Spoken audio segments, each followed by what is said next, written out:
గోవిందనామ సంకీర్తనలతో తిరుపతి నగరం మారుమ్రోగింది.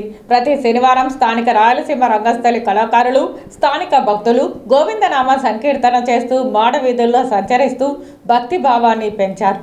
ఆధ్యాత్మిక నగరమైన తిరుపతిలో అడుగడుగున భక్తి భావం కనబడుతుంది.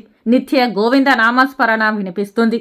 స్థానిక రాయలసీమ రంగస్థలి కళాకారులు ప్రతి శనివారం నగర సంకీర్తన చేయాలని సంకల్పించారు. ఈ క్రమంలో నేటి ఉదయం వేకుజామున స్నానమాచరించి గోవిందనామాలు ధరించి గోవిందనామ సంకీర్తనలు చేస్తూ గోవింద స్వామి ఆలయ మాడవీధుల్లో మంగళ వాయిద్యాల నడుమ పర్యటించారు.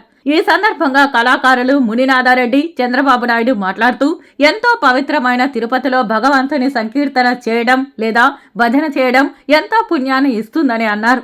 తిరుపతి లాంటి పుణ్యక్షేత్రంలో పుట్టడం లేదా జీవించడం ఎన్నో జన్మల పుణ్యఫలమని పేర్కొన్నారు. భక్తులకు అన్నప్రసాదం విక్రమ్ స్వామి ఆధ్వర్యంలో పంపిణీ చేశారు. ఈ కార్యక్రమంలో రాయలసీమ రంగస్థలి కళాకారులు గుండాల గోపీనాథ్ రెడ్డి, కేఎన్ రాజా, జేజిరెడ్డి, సుబ్రహ్మణ్యం, వాసురెడ్డి, తిరుపాలాచారి, నరసింహారెడ్డి, శాంబోల హరిణ, చెంగారెడ్డి, వెంకటరామయ్య, ధనంజయ్ రెడ్డి, కృష్ణమూర్తిరెడ్డి, ప్రభాకర్ నాయుడు, విజయ్ సింహారెడ్డి, కళాకారులు, భక్తులు పాల్గొన్నారంటే భక్తులు ఇది గత జన్మ పుణ్యం కాబట్టి ఇట్లా కార్యక్రమంలో పాల్గొనడము చాలా గొప్ప.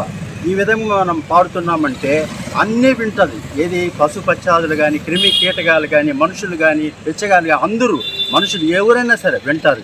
వినిన తర్వాత ప్రతి ఒక్కరూ నామము గుర్తొస్తుంది. నామం గుర్తొచ్చిందంటే భక్తి పెరుగుతుంది. ఆటోమేటిక్గా నా తిరుపతి నగరం అంటే సస్యశ్యామలం అవుతుంది. కాబట్టి ఇటువంటి కార్యక్రమం చేయడం చాలా గొప్ప.